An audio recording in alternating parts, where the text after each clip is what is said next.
Hello, 7th graders. We're actually doing 3 sections in one video. Because you guys are so good and you've done equation solving before, inequality solving shouldn't be bad, and some of it you've done. So we're just going to start using inequalities, solving multi-step equations. Now, what was section 4.2 over? Section 4.2 was solving inequalities by adding or subtracting. 4.3 was using multiplication and division. 4.4 is putting them all together. Here's the great news. Absolutely wonderful news. If you know how to solve equations, solving inequalities is nearly the same thing, except there's one extra thing that you will have to do. So we're just going to start right in with examples. And once again, if you don't get something, put a little question mark next to it. We'll go over it tomorrow at the beginning of class. So example number 1. 7 plus 6a is greater than 19. You're going to follow the same steps as solving an equation. I subtract 7 to undo the addition. 6a is greater than 12. I now divide both sides by 6. And your value of a is greater than 2. Now here's where students make mistakes. If I ask you what the answer is not 2. The answer is actually not 2 at all. The answer is anything that is greater than 2. So if I asked you to do a problem, and if I ask you for the solution, make sure you understand the inequality part of that. Your answer is anything that's greater than 2. Example number 2. We're going right into real-world problem solving. The school band needs a banner to carry in the parade.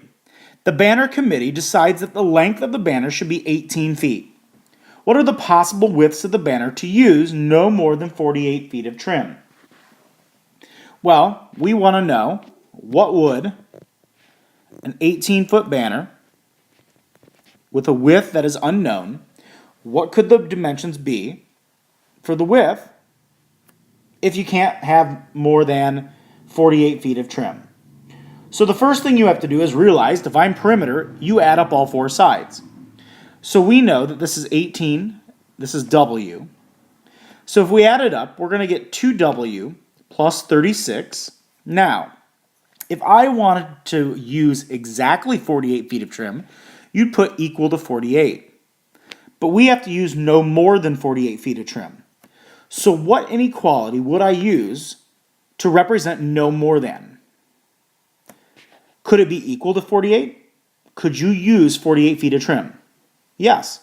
And if you don't want to go over, our inequality would be less than or equal to 48. And now you solve this. Subtract 36 on both sides. That will give us 2w is less than or equal to 12. Divide by 2, that gives us a width of 6. Now, let's put it into words. What does this mean? What are the possible widths of the banner to use no more than 48 feet of trim? We would have to have a width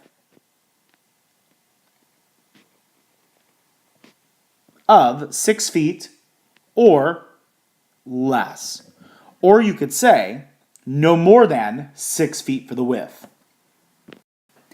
Example number 3 is solving this inequality. 2 times the sum of t and 2 minus 3t is greater than or equal to negative 1. Step 1, distribute. Now a lot of these steps you'll notice I'll be skipping some steps, and that's okay. You can show the steps, but I would expect that you can start skipping steps as well. 2t minus 3t is negative 1t or negative t, plus 4 is greater than or equal to negative 1. I now subtract 4 on both sides. That gives me negative t is greater than or equal to negative 5. And the last step, which I'm sure you've done before, dividing by negative 1. Whenever you multiply or divide a negative 1 into an inequality, you must flip the inequality. So you have to reverse the inequality. So your greater than or equal to becomes less than or equal to. So my inequality, my answer would be 5 or less than 5. So t is less than or equal to 5. So remember, that's your key idea. When you divide or multiply by a negative in an inequality, the sign reverses. Example number 5. Let's solve this. We're going to start by distributing. Negative 12 plus 3m. There's a mistake that a lot of students make. It's plus, a negative times a negative. Distribute the 2, 8m minus 28. The next step is getting the value of the variable on one side. So we have to get the variable on one side. So I'm going to subtract 3m on both sides. That gives me negative 12 is greater than or equal to 5m minus 28. If you wanted to show the minus 3m on both sides, you're more than welcome to. The next step, adding 28 to both sides. So if you add 28 minus 12 is 16. The last step is dividing both sides by 5. So m, if you read this, m is less than or equal to 16/5. Or you could say m is less than or equal to 3 1/5. Either one of these would be an acceptable answer.